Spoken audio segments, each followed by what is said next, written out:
November is Adoption Awareness Month, and joining me from Calgary is the director of the nonprofit group Adoption Options. I like the way that rolls off the tongue. Jean Mulligan, thanks so much for joining us on Bridge City News.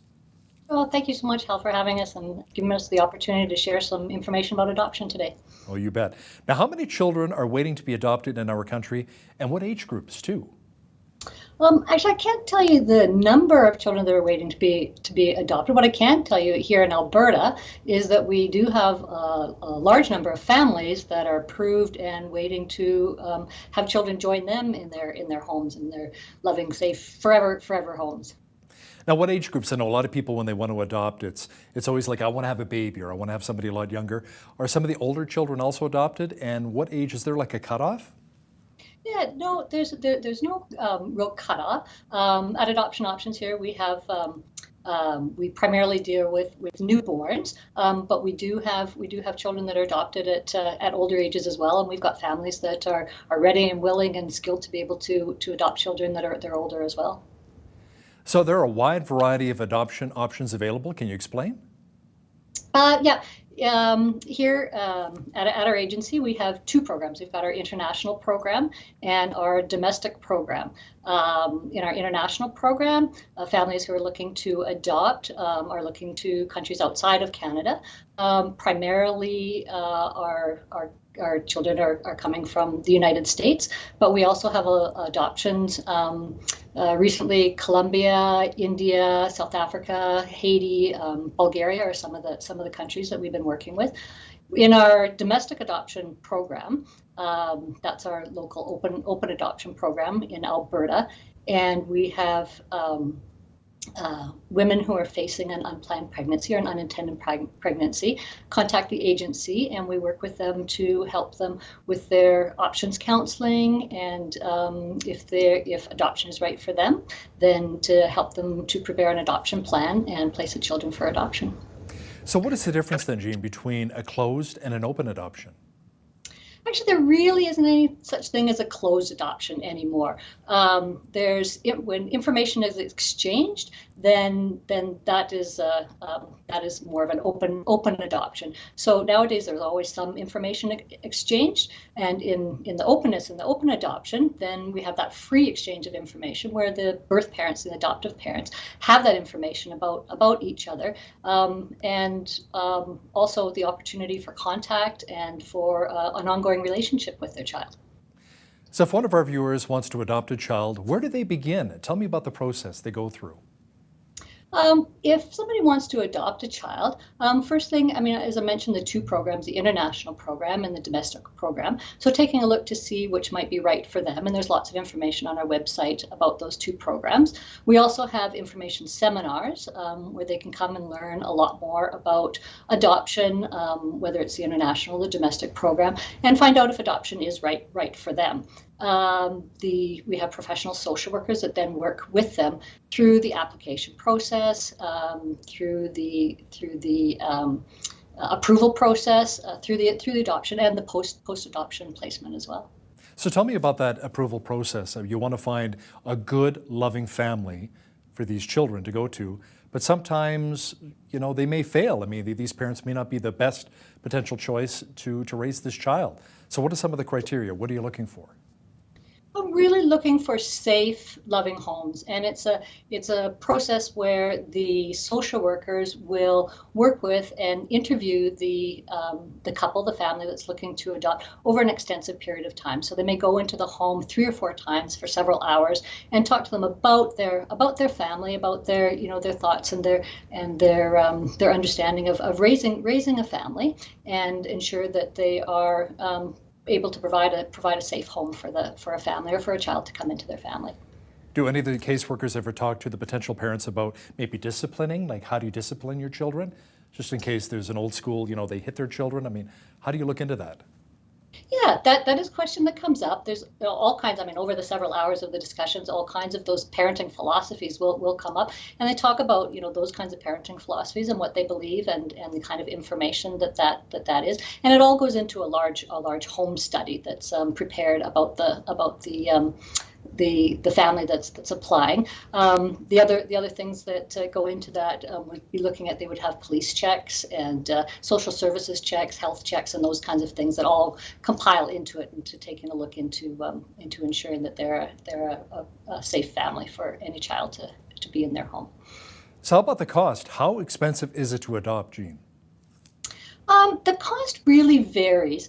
It's a fee-for-service cost. So there's a lot of different steps along the process, and it's different. When I say it varies, it's different between the international program and the domestic program. So all those steps along the way are fee-for-service.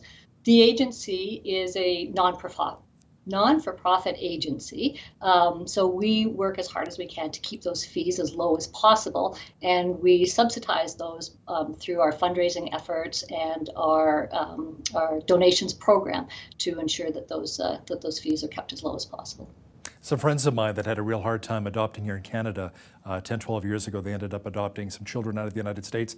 They must have spent close to $100,000. It can be very costly. Is that outside of the norm? I haven't heard of that extent of it, but the international program is the countries where they're adopting the children from all have their different processes and their different costs involved. And so with other countries, there may be the cost involved that isn't the same as when it's in Canada. So the international program, it varies greatly depending on the country that they're adopting from. So domestically speaking then, Jean, from beginning to end, is it maybe $10,000, $15,000? Like, I'm just trying to think myself as a potential parent, I want to adopt, how much should I allocate? How much money should I put aside through the whole process?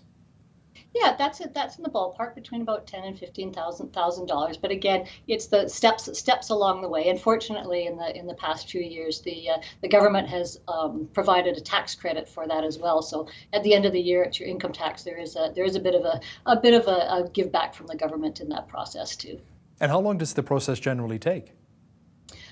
For the domestic program, for our open adoption, it's usually the average is between about 3 to 4 years, but that varies greatly because the birth parents who come in and who are choosing adoption, actually they are involved in the process and they're empowered in the process, so they choose the family that they're looking to adopt their child, and so that makes the waiting time different. In the international program, it can be in the U.S. recently.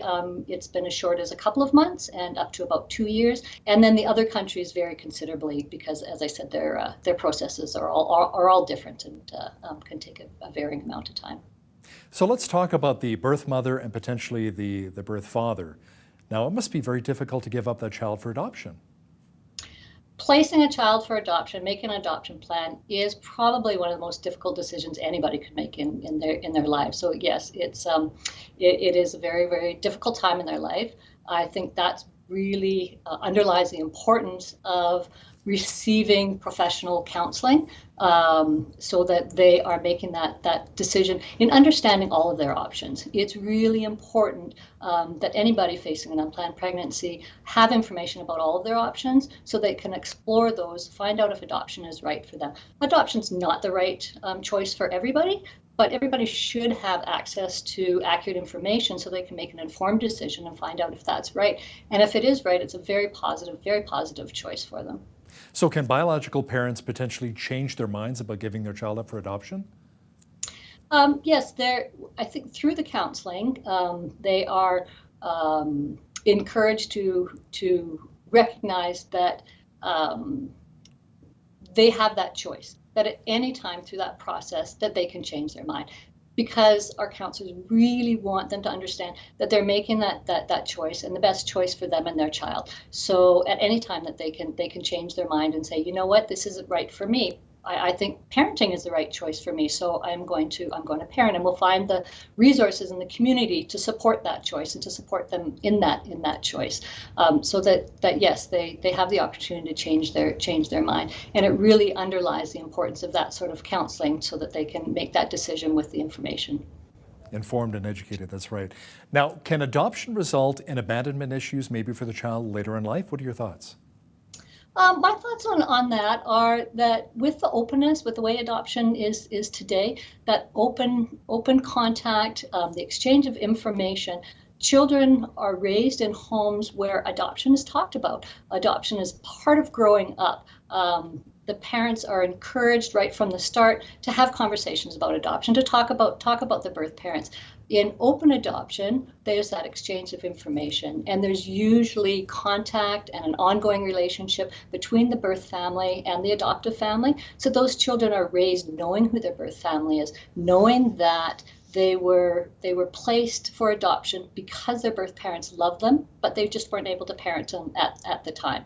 So having that contact, having that ability to talk to their birth parents directly and ask those questions, then those sort of abandonment issues, it's not a part of their reality. It's out there, it's open, the questions can be answered directly.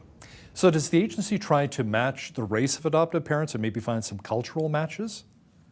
No, as I mentioned earlier, the birth parents are ones that choose the adoptive family. Right. Who they want to raise their child, and the adoptive families choose if they're open to different cultural heritage in their adoption, and through the approval process, our social workers will work with them to ensure that they're open to that. They'll find those cultural connections for that child as they're growing up, and again, then the birth parent will take a look at the files of those families that are open to cultural differences in their family and choose one of those families from that.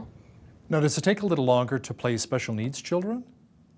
Not at all. We have over 140 families that are approved and waiting right now, and a number of them have indicated that they're open and willing and skilled and have the education on raising a special needs child. So our mission is to place children as soon as possible in their loving forever homes. So we have those families that are open to those special needs and have the ability to raise those children as well. So how much of a demand is there right now by gay and lesbian parents to adopt? We generally have gay and lesbian families in our waiting list. So we have them coming through and going through the approval process, and they are on our list for the birth parents to choose as parents for their children as well. So should adoptive parents tell their child that they've been adopted, and if so, when? Definitely yes, and the answer is today, right now. Well, they're babies. Might be a little hard, right? No, not at all. Right from when those babies come home from the hospital. Adoption being the conversation in the house, the pictures in the house, the adoption books on the shelf, the baby photo albums with the birth parents in the photo albums, and having that as just a normal part of the conversation as they're growing up. So it's not something that is a surprise. It's not something that feels unusual or different in their family. It's adoption is just one way to form a family, and when it's part of the ongoing communication right from the start, like I said, the babies that don't even know what they're hearing, they hear those words and they grow up with it being a normalized part of their of who they are and their growing up. Now, speaking of communication, is there still some communication after a child has been adopted out with the biological parents after, let's say maybe they want to be in touch with their biological parents 10, 15 years down the road? Yeah, that is the real wonderful thing about open adoption and how it's changed over the years.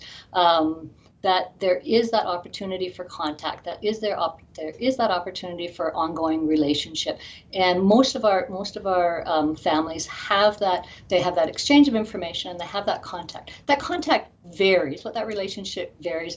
Just as every family is unique, every relationship is unique. So some have contact that might be phone calls and letters, and others have relationships that are, Skype relationships where they're talking through the computer, and many have very open relationships where there are visits and contacts and a very open extended family type of loving relationship. Well, if you are at home and you're considering adopting, make sure you check out this website, adoptionoptions.com. Jean Mulligan, Director of Outreach for Adoption Options, appreciate your time today. Thank you very much. I appreciate the opportunity to share some information, and hopefully that helps some of your viewers. On behalf of all of us here at Bridge City News, I'm Hal Roberts. God bless and thanks so much for watching.